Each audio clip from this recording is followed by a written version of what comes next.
Hello, everyone. I'd like to welcome you to a very fruitful, I think, and enjoyable occasion where we are honored to have Ambassador Yamanouchi Kanji, who is the Consul General of Japan in New York since 2018. Actually a year now, I think. And he will talk with our colleagues who do need no introduction, Hugh Patrick and Jerry Curtis, about U.S.-Japan relations in a turbulent world and other things about Japan, Asia, and the world, because there is a lot of turbulence and a lot to talk about. Just a few words of introduction about the ambassador. He has had several tours in the United States. He was here during President Clinton's second term, and again during President Obama's first term as the director of the First North American Division. And yet again in 2013, attached to the embassy in Washington as Minister for Economic Affairs. He has a good deal of background in economic relations. And he's also been posted in Seoul, and when back in Tokyo, was the Deputy Director General for the Asian Affairs Bureau. So he has a great deal of experience in the United States, but also in Asia. And he was, in 2009, the Executive Assistant on Diplomatic Affairs for Prime Minister Hatoyama, and then for Prime Minister Kan. So he also has political experience. So he's a diplomat of wide acquaintance and experience, and he's also a very fine musician. He plays the guitar and the bass and the keyboard and the I think I'm forgetting one. What am I forgetting? Another instrument at least. And he knows music and loves music very well, very much. And it's a pleasure to have him in New York, where he's hosted a great number of events relating to not only to Japan, but to music. So I'm thrilled to have him here. I don't think he's going to play for us, but he will speak for us. And we'll start off by asking the ambassador to make a few introductory remarks to sort of set the scene. And then we'll invite our panelists to the table and have a pretty informal discussion. Ambassador.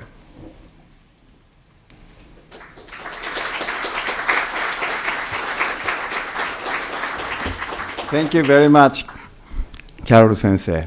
And this is my great honor to be here.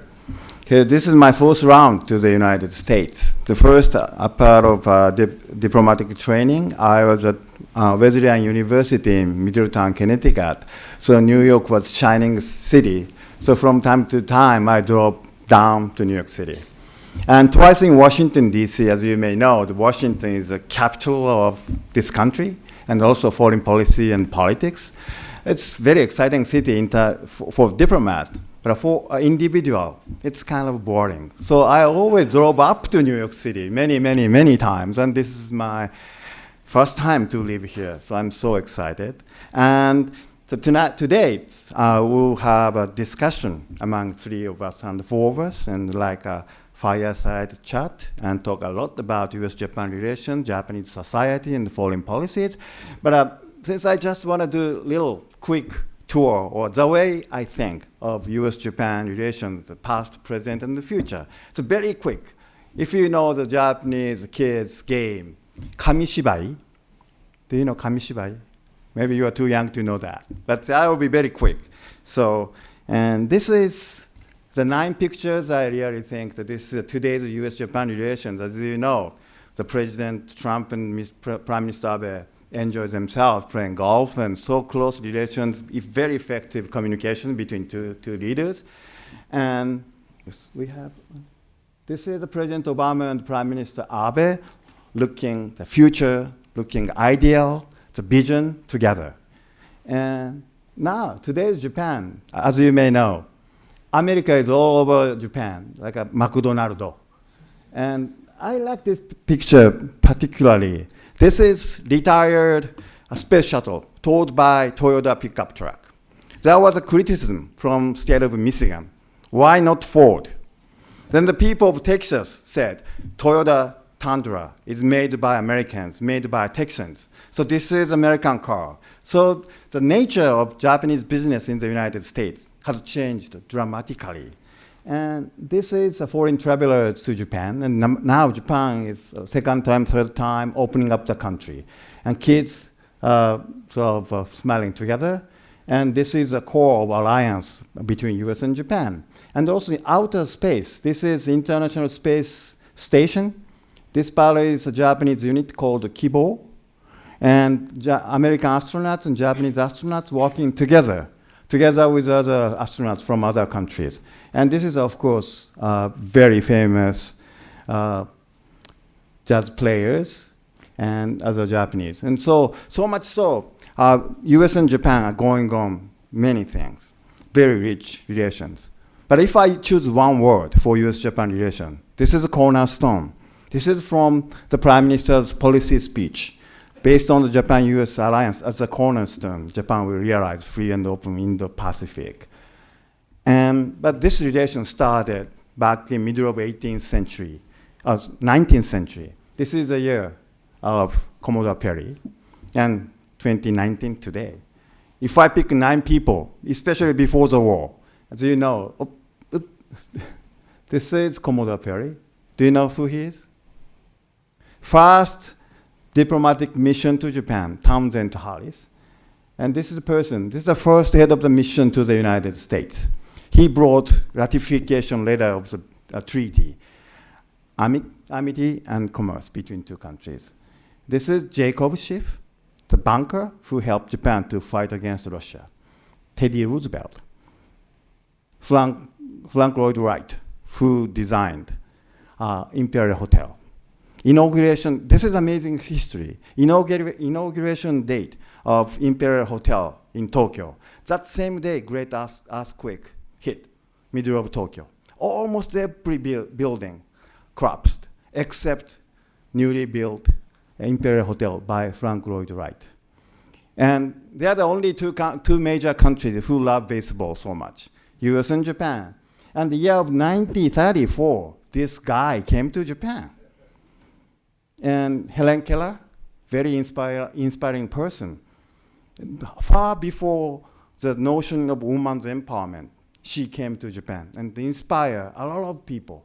And this general, MacArthur, designed the postal Japan.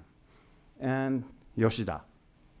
And he did 2 good things. One is a basic policy of security, so that Japan could focus on the economic development. Then you may know that this whole chart. This is the GDP by yen. If we focus on first 6 years, it more than 7 times. No, 12 times. 12 times. For 425 billion to 6.2 trillion yen. This is amazing recovery. Then also starting 1952, this is a year of the independence from the occupation. In 15 years terms, the Japan became the second largest economy in the free world. But after that, this is amazing hit. But in the past 30 years, our economy didn't grow much. And this is a kind of source of challenges in our country now. Then I would like to talk about today's US-Japan relations. I show you 3 numbers. First, 14. Second, 32. Third, 5. It's boring for me to talk only. So I would like to ask those people, can you tell what it would be? 14, 32, and 5. Can you guess? Those are number of 2 gentlemen.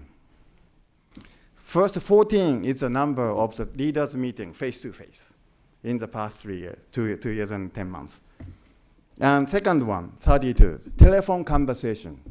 The 2 leaders talked all the time on many things, business, trade deficit, and North Korea, and others. And 5, this is the number of they play golf together. And I have so many things to tell, but I'll be short. And agenda, this is the latest leaders' meetings agenda. US-Japan relations, of course, trade, and North Korea, Middle East, many others. So, and this is economic relations between two countries. Say it's almost 30 years ago, the Japanese the trade deficit from US, it's more than 50%. Actual number stayed pretty much the same. Other countries' deficit grows. But still, President focused on the trade deficit from Japan. Therefore, we started the negotiations about a year ago, these two gentlemen. Mr. Motegi, at that time, before he became foreign minister, he had been the Minister for Economic Affairs. So he negotiated with a tough negotiator, Lighthizer. Then a year later, the leaders shake hands. So this is the trade agreement. And also they agreed two agreements. One is trade, the other is digital trade. And this is it has great significance. This trade is about tariff, but this digital trade is about rule. So US and Japan are two major countries to really to have commitment to free flow of data and the information and the prohibition of the data localization and so on. So this may be bilateral agreement, but this is the basis for the international norms and rules for the future. So this is very significant. And this is the moment of the signing ceremony, and Ambassador Sugiyama, Ambassador Lighthizer, and here's President. Funny thing is, it's not funny, but interesting thing is, certain gentleman wearing the cowboy hat. So it means a lot to the U.S. Farmers, because it includes a lot of opening up the market of the Japanese agricultural market. And also, I would like to talk about direct investment to the United States. And this is the Japanese direct investment increased so much and creating a lot of jobs. And that is related to my first anecdote of Toyota and the space shuttle. And if we see the older states, so many in 10 states, so Japanese foreign investment is the biggest among other foreign investment. And this is related to that GDP chart. 30 years ago, that is the first year of Heisei, among the top 50 companies, the world companies, 32 were Japan based on the actual asset base. 30 years later, first year of Reiwa, it's only one company, that is Toyota. It's listed in the number 40. So much for the times different, changed. And this is a kind of Japanese challenge when we have to face the competition in the world stage. But one very interesting news is, this is the research by Darwent. They researched many companies in terms of the innovation and patents. And the interesting thing is, there's among the top 100 companies, 33 US companies has great sort of technologies and the patent and other things. 39 Japanese companies are listed among the top 100. This is very promising figure, but this is very pessimistic figure. So we see like the half full, half empty things, but this is a reality of today's Japan. And I'd like to talk about a little bit on foreign policy. This, in Japanese, we call it FOIP, but this stands for Free and Open Indo-Pacific. This is a basic concept and vision, and some people think this is a strategy to create the so free and open, and also constitute for the stability and prosperity, not only Indo-Pacific, but also in the international community. And US and Japan can work together so hard. And if you see the map, this is two oceans, Pacific and Indian Ocean, and two continents, Asia and Africa. And Asia is now the fastest growing area, and Africa, which has enormous potential. So there are so much room for US and Japan work together to do good things for the world. So this is about it. Then the world is very, what can I say, upheaval, turbulent. So many, the whole picture tells very impressively. So many things are going on, Middle East and missile attack and flood, North Korea and others. So there the world is imperfect. So, but there must be some way out, and the US and Japan are always together, and we are on the same page. So we'd like to talk about those things, and also some of the, as well as the challenge we have domestically. Thank you very much. Thank you very much for a tour from the beginning until now with lots of very enticing photographs and many problems under the surface of the photographs. So I'd like to start by asking Professor Jerry Curtis to make some comments and pose some questions to the ambassador, mostly relating to politics and foreign relations. Well, hello everyone. I'm delighted to see so many of you turn out for this session with Ambassador Yamanouchi. I really appreciated your opening comments. First of all, usually I don't like PowerPoint because it's people just simply read what they put on the PowerPoint, but he made it entertaining, and I appreciate that. And I think he makes an obvious but a very important point. The U.S.-Japan relationship is very strong. The roots are very deep. And frankly, I don't worry very much about the bilateral relationship. We have issues that, like the trade issue, which now we've had at least a phase 1 agreement, and I'm going to leave it to Hugh to ask you questions specifically about the trade agreement. And we have another issue on the horizon, which will have to be dealt with next spring, which is about Japanese support for American military presence in Japan, so-called host nation support, where Trump is making demands or asking Japan to substantially increase its support for this presence. And the Japanese saying, well, we spend more on host nation support than any other ally. So it's going to be an issue that has to be worked out and negotiated, and I'd like your views on it. So we have these bilateral issues, but I think the other set of issues we want to get into after we maybe talk on some of these bilateral issues is the challenge to the U.S.-Japan relationship is not simply or even primarily managing our bilateral relationship. It's how do we manage to cooperate, coordinate, communicate about regional and global issues that are increasing in importance and potential danger. How do we manage relations with China? What do we do about North Korea? How do we deal with the North Korean nuclear challenge? How do we think about how the U.S. and Japan can cooperate in rebuilding an international order that has been tremendously weakened over recent years? So those are the kinds of questions. But the first one I want to ask you is this. The relationship between Abe and Trump has been extraordinarily good. What was it? 1532 and 5, right? 1432. 14 and 32 and 5. Well, maybe it's 15 by now. So yeah, there's good communication. Obviously, I think Trump trusts and likes Abe.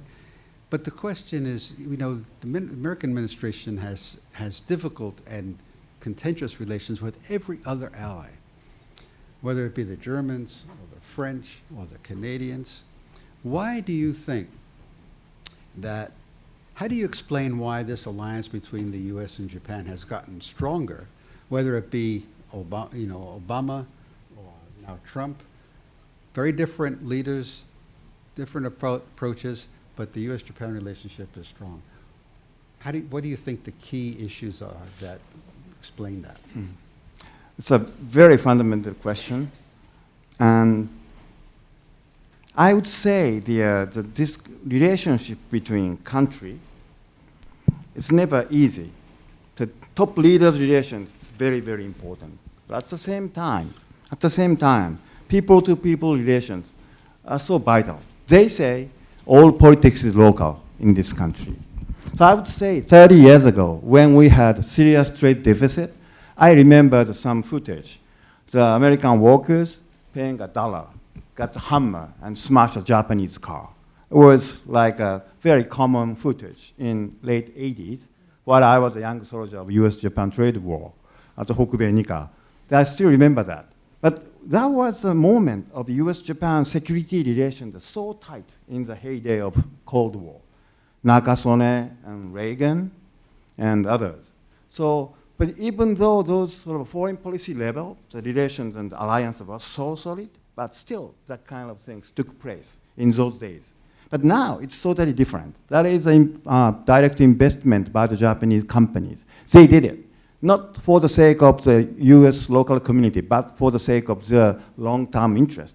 But what happened was, there's so much of trust and friendship and respect between Japanese community and local communities through the working place. And that can change the sort of notion of American people toward Japan fundamentally.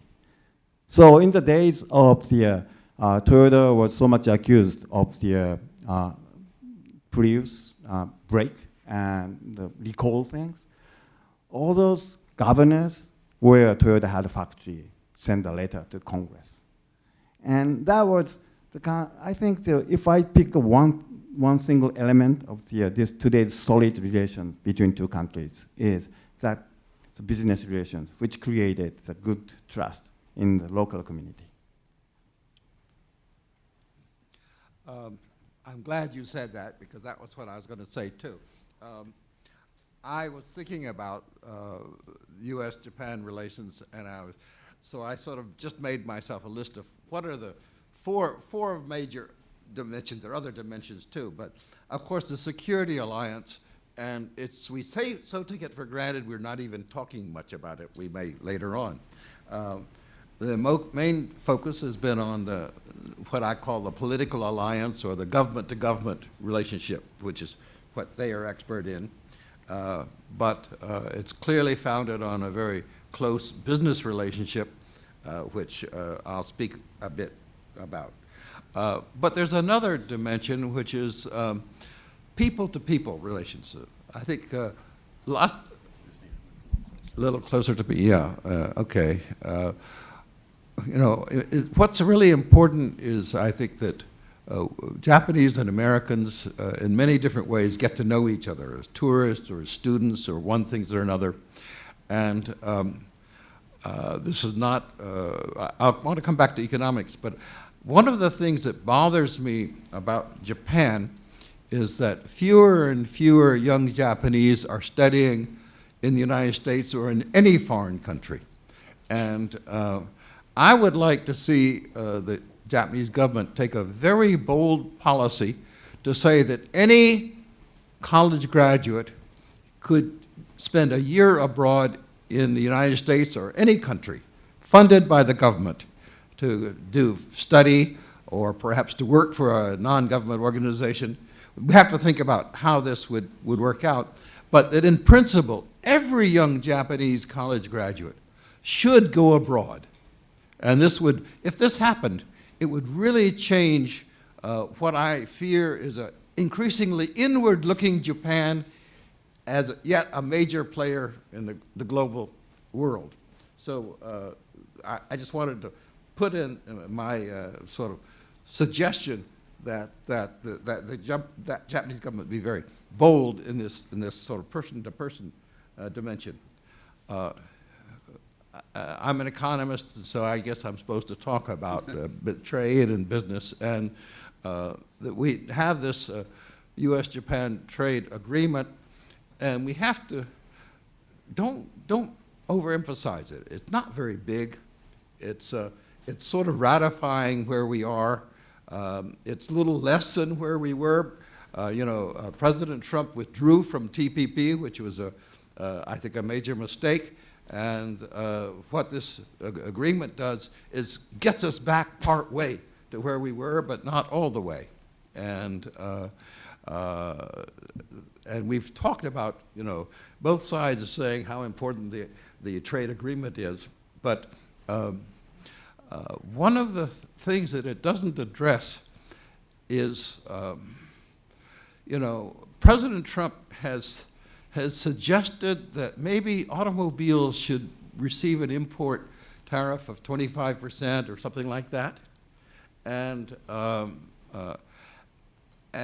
this agreement doesn't address that directly. And there seem to be some implicit understandings, but I don't understand what implicit understandings are. And so my question is there, do the Japanese think they have an agreement that Trump is not going to impose tariffs on automobiles and other vehicles? Hugh Sensei, that is probably one of the most frequently asked questions in the national diet on this trade agreement. And the Prime Minister Abe and also the Foreign Minister Motegi repeatedly say this, because the Foreign Minister himself confirmation from the Ambassador Lighthizer, the USTR, that it is the agreement. U.S. will not add the additional trade tariff based upon the trade section 232. And the same thing is said at the conversation between President and Prime Minister. So that is the agreed upon between two leaders. Not on the agreement itself. But yeah, I just want to ask one question on it. Do you trust President Trump to carry this out? Do you know who I am? I know you can't answer this, but I can ask it. And I think because it raises a huge dilemma, I think, for Japan at the government level of how to deal with a president that is difficult to predict and is at times contradictory. I think his policies are a bit more stable than his tweets, but that's not saying anything. Well, if I just add a word on this. President, as I understand. Is working, Jerry? Huh? I think it is it? Is it working? Yeah. Okay. So Prime Minister Abe wanted a commitment from the United States not to threaten to impose tariffs on automobiles. And Trump refused.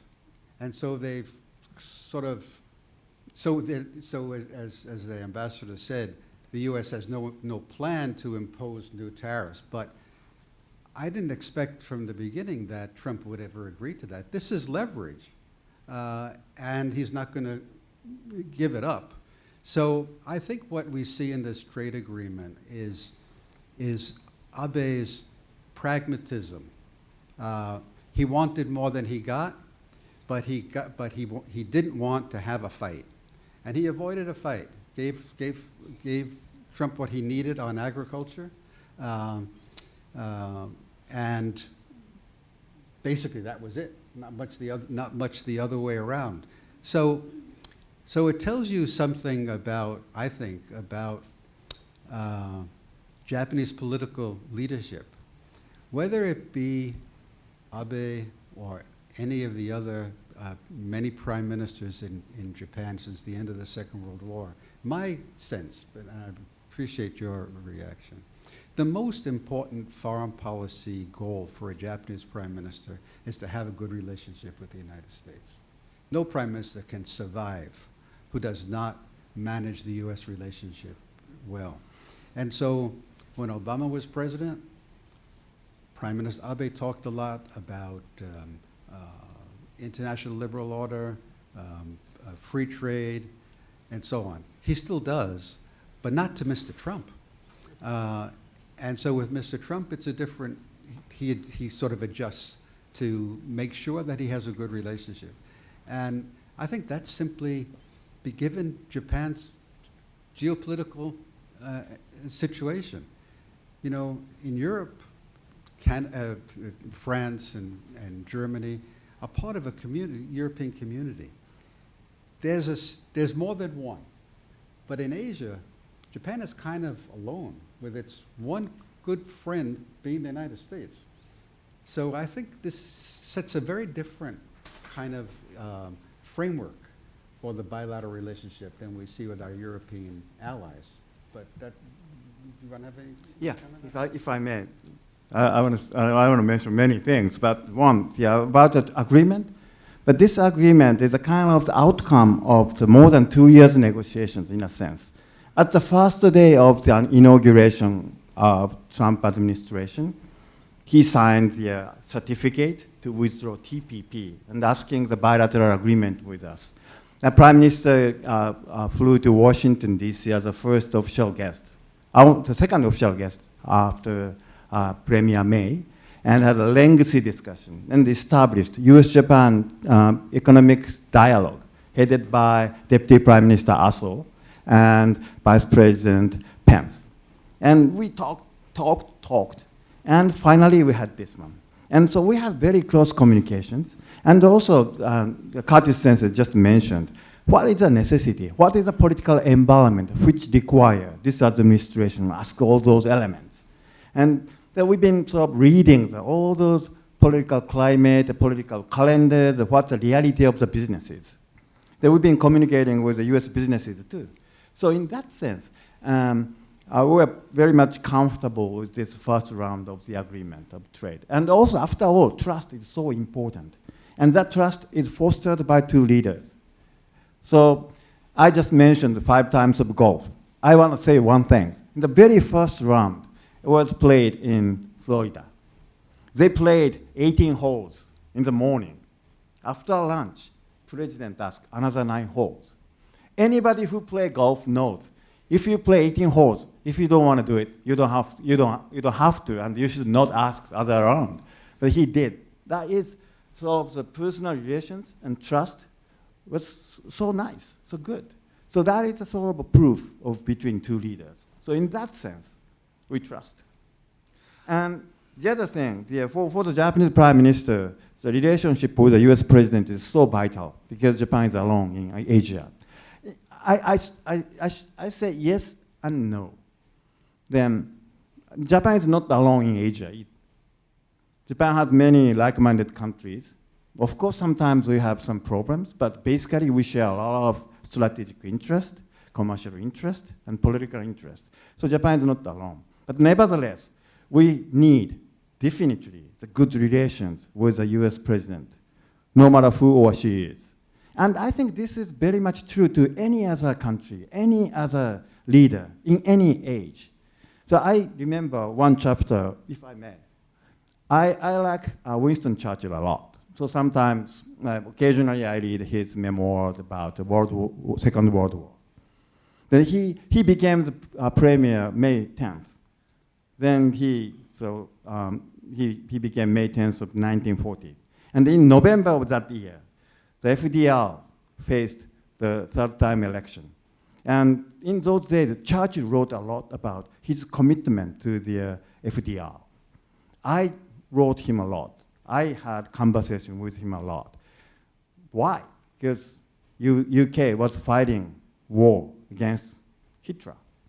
So Churchill really needed the help from FDR. Then after the victory of the November election of 1940, next spring, he brought the Buki Taiyoho, the lease lending law of the weapons. That became the great asset for UK to continue the war against Germany. So in those days, relations and trust with the US president was vital to Churchill too. So I think many other leaders of today's world think the same way because the US president is the strongest man of the world. Well, not many of the other leaders have the kind of good relationship with Trump that Abe does. So it still leaves open the question, why has Japan been more successful in managing this relationship with this mercurial and unpredictable president? I think you've actually touched on it, but... Yeah. And the other day, I had a conversation with very respected the U.S. intellectual. He said 5P. I think this applies to this situation. Perfect preparation prevents poor performances. So whenever we have a leaders meeting, we prepare a lot.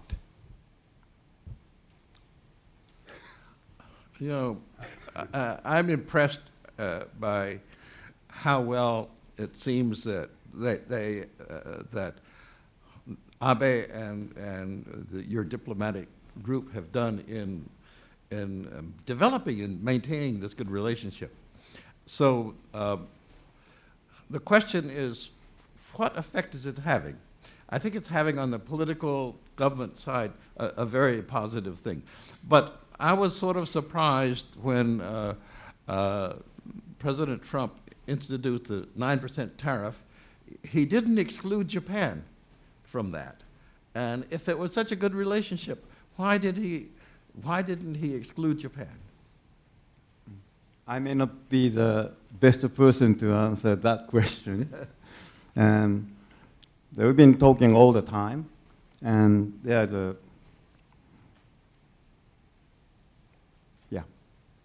I've been through the negotiations, through the discussions, we've been always talking about those things. Yeah. Well, you know, Hugh and I just, I got back from Tokyo on Saturday. He got back on Sunday. Besides suffering from jet lag, we both saw a lot of people in Tokyo. And my conversations were, in my conversations, a lot of people said, yeah, things are okay with the U.S. now, but you don't know what Trump is going to do next.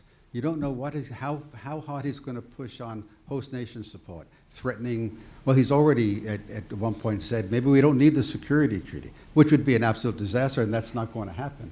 But I think there's a nervousness about what he might do. But a lot of people I spoke to, including business, especially business leaders I spoke to, said, well, we worry about Trump, but we worry a lot more about the Democrats coming to power. And if we had to choose, we'd choose Trump being reelected. So my own point in saying this is that don't be overly comfortable. And I think that's one thing to be said about Prime Minister Abe. He is always, he's being very careful not to let things sort of fall between the cracks and have problems. But the mood in Japan, I think the public mood, the mood among business leaders and others in Japan is not as positive about the future prospects as maybe we've suggested here. You disagree with me on that? Yeah, the one thing for sure is I showed the last the top page of the New York Times. The world is turbulent, and things are taking place. Probably we are in the sort of world which we have not known before. So the things are changing so rapidly. So we do not know the answer for that. So in that sense, there are certain uncertainties and certain sort of unpredictability. But one thing for sure is, and the Prime Minister of Japan clearly mentioned, this US-Japan alliance is the cornerstone of Japanese foreign policy and Japanese security policy. And that is a very important statement. Well, to live with that statement, the Japanese government have been working so hard to maintain this alliance. And nothing is perfect, but we've been working so hard. And also for the Japanese business leaders, the US is the most important market and most important partners in that sense. Of course, so we are living in the real world. So everybody may come across some serious problems and unpredictabilities.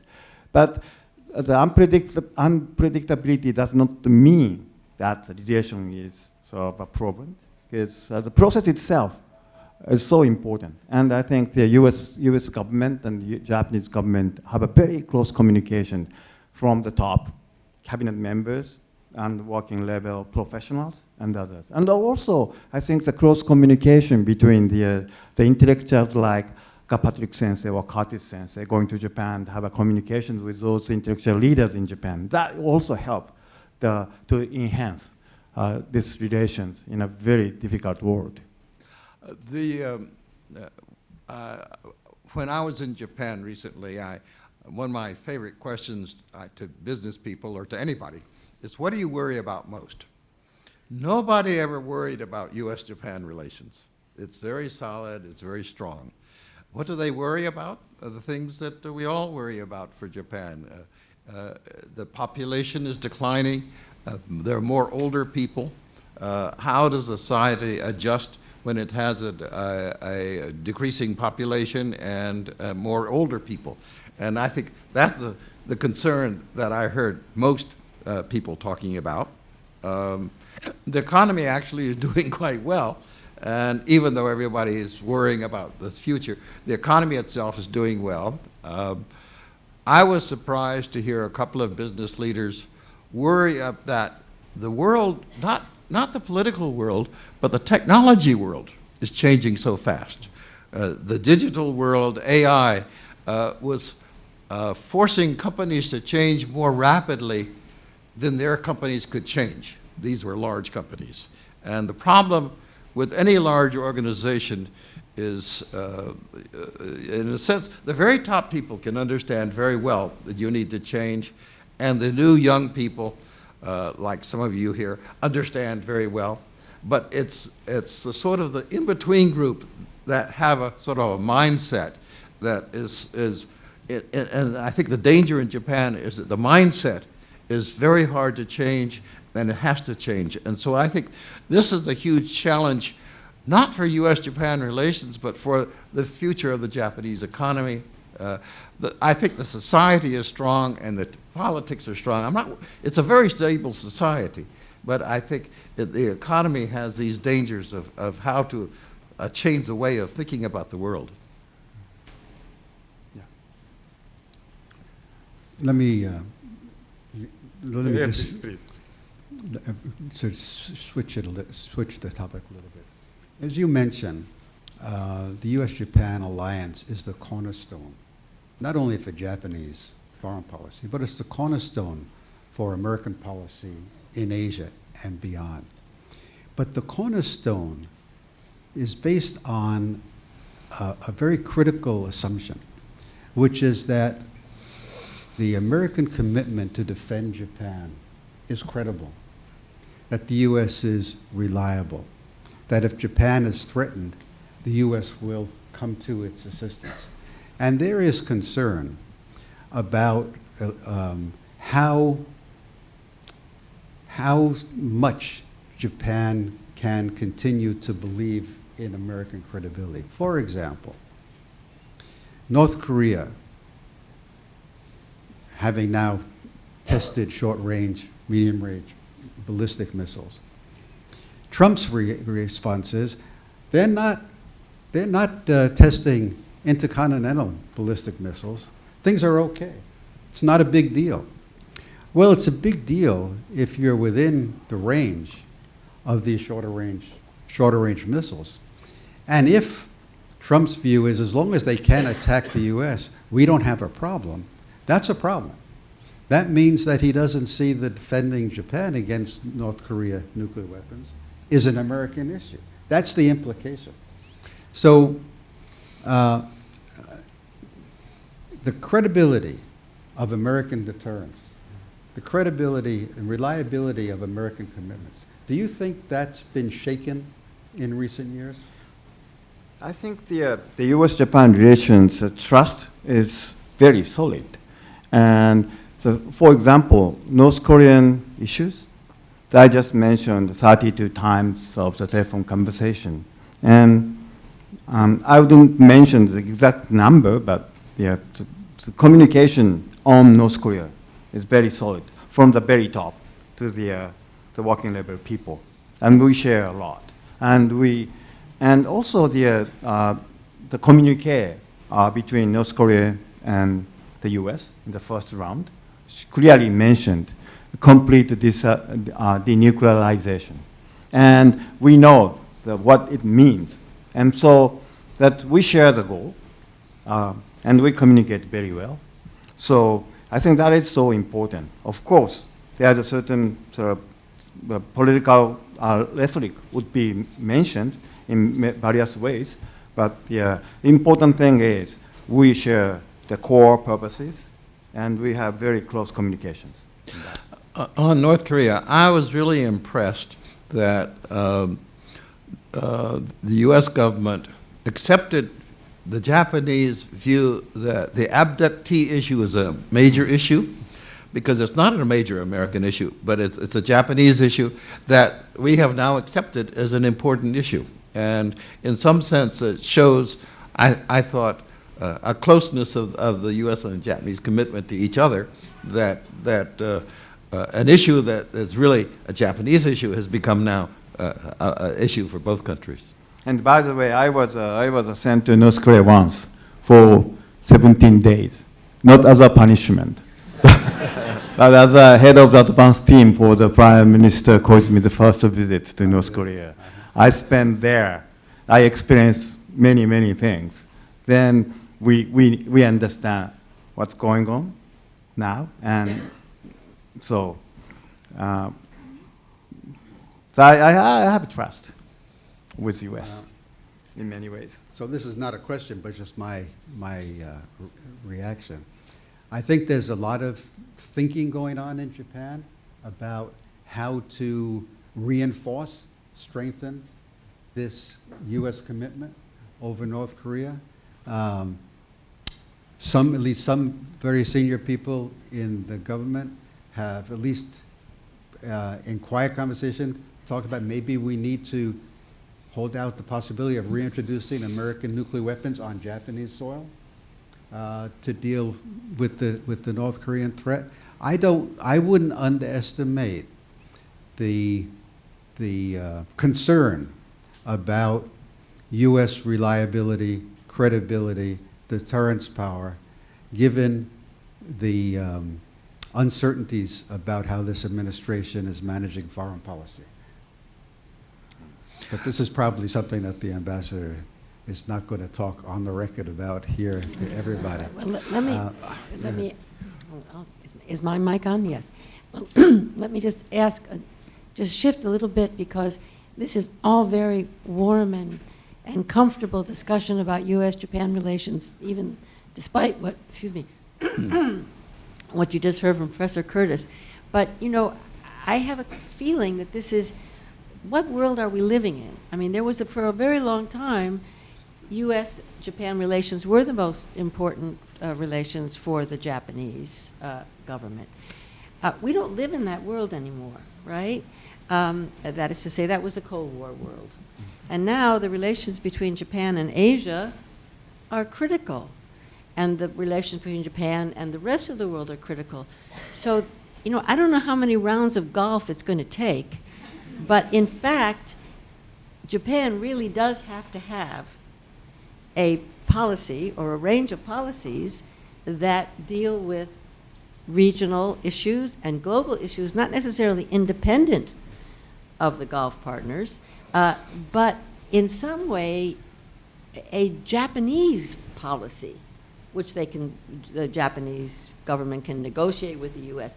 So I find this kind of deja vu all over again in talking about the strength of the U.S.-Japan relation, which I don't doubt. So my question to you is, what about Japanese policy, not to North Korea, which ties into the U.S., but Japanese policy towards South Korea, Japanese policy toward China, toward Southeast Asia, toward the EU, et cetera, and so forth.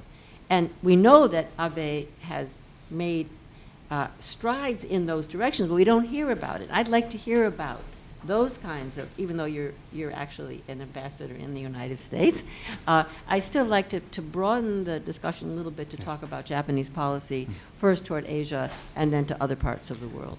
Thank you very much, Gluck Sensei. Actually, that's why I put the name free and open in the Pacific. There's a concept, vision, and initiative. And this is three pillar components The one is the rule of law, freedom of navigation. That is a very, very important and solid foundation of the prosperity and stability. And also economic prosperity as a network of free trade agreement, others. And also commitment to the safety and security in the region. And actually, US and Japan have been working together, bearing in our mind of this free and open Indo-Pacific. We may not use that word very frequently, but if I put one word for this sort of grand strategy of US and Japan vis-a-vis Asia-Pacific or Indo-Pacific, that is this one. We try to work hard together to create the space where rule of law, freedom of navigation, human rights, and others, and the economic prosperity. So for example, for the commitment of the peace and stability, the US and Japan are working together to enhance the ability of the ocean security of Vietnam or the Philippines. We've been sort of providing the technical assistance, sometimes the ships. And so we sharing the certain sort of ideas and vision. So that's what we do. Now that help the stability and prosperity of the region. And always sort of exchanging the ideas and compare notes, and we do together. So that is a part of this US-Japan alliance. So Gluck Sensei, you are really right, and I couldn't agree more. This alliance is not just for the sake of our two countries, but sake of the region and the world. And actually, this alliance has been contributing to the stability and prosperity in the region. That's not what I meant. You know, it's important always in this kind of discussion to remember that our economic relationship is very important, and that gives us a foundation for a broad consensus in both countries and the business communities because we have such a good business relationship. And this is not really about the economies of the US or Japan or Asia, but that's also part of it, because when you talk about a free and open Asia, you're really talking about Japanese trade with, investment in these countries, and a Japanese presence as well as an American presence. And it's an important presence that's very different from the country that we haven't mentioned yet, which I think is China. And I'm surprised, actually, have we used the word China yet? I used it. You used it, that's right. And I think, in a sense, when we think about Japan's a free and open Indo-Asia, to me, free and open is the way Japan has always been. What has impressed me is that suddenly Indo has become important. And I think labeling Indo means really India, right? And what's always impressed me is how distant the relationship between Japan and India has always been. So how is that going to change?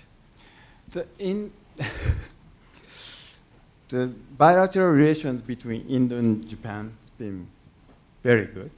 Yeah. And we do not have any historic issues between our two countries. And actually, Judge Paul played a very, very significant role in the International Tribunal in Tokyo after the war. And Japanese people still remember that. And also, the Japanese people and Japanese businesses see the great potential of Indian market. And we do have free trade agreement between Japan and India. And so there's a great potential. And also this Indian Ocean area has a big potential too. So we're talking all the time. And India is a regional superpower. So we are always talking about not bilateral issues, but also the regional issues. So with India is a very, very significant part of this initiative, Free and Open Indo-Pacific. And also, sometimes US, Japan, and India come together to share the views and also to share the sort of basic strategies in the regions. And actually, from time to time, we do defense cooperation, joint exercises. So this cooperation among three countries been sort of deepening. So, well, I think it's true. Japan's bilateral relationship with India and the personal relationship between Abe and Modi are very good. But India will be of growing importance economically and in geopolitical terms as well. But that's still further down the road. The big issue, it seems to me, for Japan, for the United States, and for our alliance is how to manage relations with China. You talk of a free and open Indo-Pacific, but I think in Beijing that is read as a China encirclement, a China containment policy. Free and open Indo-Pacific, rule of law, freedom of navigation, human rights. These do not go down well with China. Freedom of navigation means the Americans have talked about and acted on freedom of navigation being the right to send our ships right up to these artificial islands which do not constitute sovereign territory under international law. Japan has not participated in these operations. Japan has, I think Abe has been very successful in somehow staying very tight with Trump on the one hand and improving relations with mainland China on the other. Xi Jinping is going to be visiting Japan this coming spring. But how can Japan, maybe this is a question, how can Japan sort of maneuver between the U.S. and China when the U.S. and China relationship is growing increasingly adversarial, increasingly tense? And there is a bipartisan consensus in the United States, as shared as much by Elizabeth Warren on the left as by Donald Trump and the Republicans on the right, that China is a threat, that China is the biggest challenge to American foreign policy and American interests. So, do you think, is there new what is the thinking in Japan? What is your thinking about how to thread the needle here between the U.S. and China? It's very interesting. Up to a couple of years ago, the Japanese view on China was much more serious than that of the U.S. So from my point of view, U.S. was so soft on China at a certain point. Then now it's a bit different. But the thing is, in any country, how to deal with China is a very, very important issue for the foreign policy and security policy, because China now is the second largest economy. Year 2000, China's GDP was only a quarter of us, despite the 10 times populous as we are. But now, it's more than 2 times big. And more than 22,000 Japanese companies are inside China operating their businesses. More than 20,000 American companies are inside China doing their businesses. So, in a sense, if we see the economic side of the power of Chinese market, this is so significant. But at the same time, if we see some strategic viewpoint, it's a view from Pentagon, a view from Japanese Defense Ministry, they're very, very serious about it. And if you ask the question to diplomats, they see both. But at the same time, now China is so influential. If we address environmental issues, some other issues, Chinese cooperation is so important.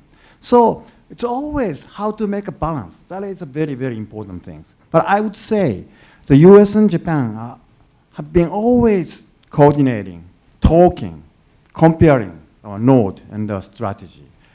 It may not be perfect identical, because the 2 different countries, 2 different sort of elements. And Japan is so much close to China, and we have associated with that country more than 2,000 years.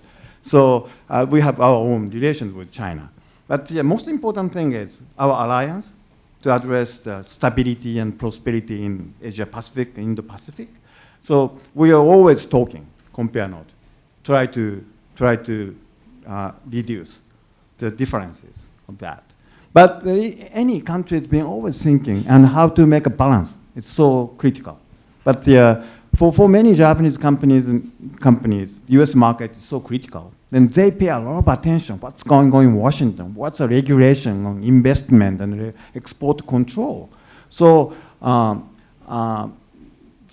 therefore, I'm not too much worried about those sort of differences between our two countries on China. But the important thing is how to engage China in an appropriate way, and sharing the note and cross communication is so important. You want to open question? Yes. I was wondering. Well, Actually, I'm still asking about some sort of independent Japanese policy toward these countries that isn't only in conjunction with the U.S.